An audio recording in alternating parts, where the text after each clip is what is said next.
আসসালামু আলাইকুম dear audience, welcome to my YouTube channel J A health কেয়ারের পক্ষ থেকে আমি মোহাম্মদ আহাদুল হুসাইন লিটন আবারও নতুন একটি টপিক নিয়ে আপনাদের মাঝে হাজির হয়েছি। আমি যে বিষয়টি নিয়ে আজ কিছু কথা আলোচনা করব সেই বিষয়টি হচ্ছে ঋতু পরিবর্তনে জ্বরের লক্ষণ ও করণীয়। হঠাৎ জ্বর আসে, অনেক দিন ধরে চলতে থাকে, শরীরে জ্বরের তাপমাত্রা 102 থেকে 103 ডিগ্রি ফরেনহাইট পর্যন্ত হতে পারে। শরীরের তাপমাত্রা অনেক বেড়ে যায়। এই জ্বরে সঙ্গে সঙ্গে প্রচন্ড মাথা ব্যথা সহ শরীরের বিভিন্ন মাংসপেশিতে প্রচন্ড ব্যথা অনুভব হতে পারে। তার পাশাপাশি শরীরের বিভিন্ন অঙ্গে অসহ্য যন্ত্রণা অনুভূত হয়। বেশিরভাগ শরীরে জ্বরের সঙ্গে সঙ্গে সর্দি, কাশি এবং নিউমোনিয়া হতে পারে।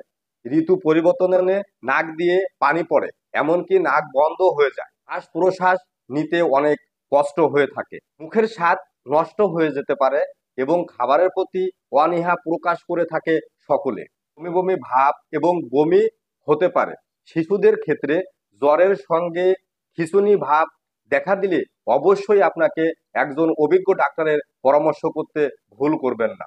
জ্বর যে কারণে হোক না কেন, এর চিকিৎসার পাশাপাশি আপনাকে পুষ্টিকর খাবার খাওয়াতে হবে। এ সময় পুষ্টিকর খাবারের পাশাপাশি আপনার করণীয় কি, চলুন জেনে আসি। এ সময় চা মশলা জাতীয় যেমন হার্বাল জাতীয় অনেক উপকারে আসে।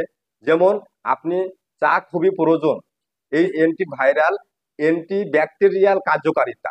চায়ের সঙ্গে আপনি লেবু, যষ্টি মধু, তুলসী পাতা, পুদিনা পাতা এগুলো সংরক্ষণ করে যদি আপনি খেতে পারেন, তাহলেই আপনি এই সমস্যা থেকে বেরিয়ে আসতে পারবেন। চায়ের সঙ্গে আপনি সর্দি কাশি যেমন মুখের রুচি বা অনীহা প্রকাশ করে থাকে, রোজ ফল এবং শাকসবজি এগুলো আপনি খেতে পারেন। এতে আপনার মুখের রুচি ফিরিয়ে আনতে সক্ষম। জ্বর হলে পানি শূন্যতা দেখা দিয়ে থাকে, যেমন ডাবের পানিতে আপনার পানি শূন্যতা অনেকটাই মিটিয়ে থাকে। যে কারণে আপনার শরীরে যদি পানি শূন্যতা দেখা দিয়ে থাকে, তাহলে আপনি জ্বর পানি খেতে পারেন। জ্বর হলে দুধ দিয়ে আপনি পাতলা সুজি রান্না করে খেলে পারেও আপনার শরীরে একটা এনার্জি বা পুষ্টি যোগাতে সক্ষম। হালকা কুসুম গরম পানি দিয়ে হাত পা মুছিয়ে দিতে হবে। আসলে জ্বর কোনো রোগ নয়, কোনো রোগের উপসর্গ মাত্র। জ্বর হলে আমরা অনেকেই ভেঙে পড়ি, কি না কি হয়েছে। আপনার শরীরে যদি ছোট্ট একটা ফোড়া হয়, সে ফোড়া থেকে আপনার জ্বর হতে পারে, এবং আপনার শরীরে যদি অন্য কোনো রোগ এসে বাসা বেঁধে থাকে, তাহলে আপনার জ্বর আসতে পারে। এজন্য ভয় পাওয়ার কিছু নেই। আপনি প্রয়োজনীয় ব্যবস্থা নিতে বছরে অন্তত একবার হলেও আপনি ডাক্তারের সাথে পরামর্শ করতে পারেন। যদি ভিডিওটি ভালো লেগে থাকে তাহলে অবশ্যই কমেন্টে জানাবেন। আবারও নতুন কিছু ভিডিও নিয়ে আপনাদের মাঝে হাজির হব। ততক্ষণ ভালো থাকবেন, সুস্থ থাকবেন।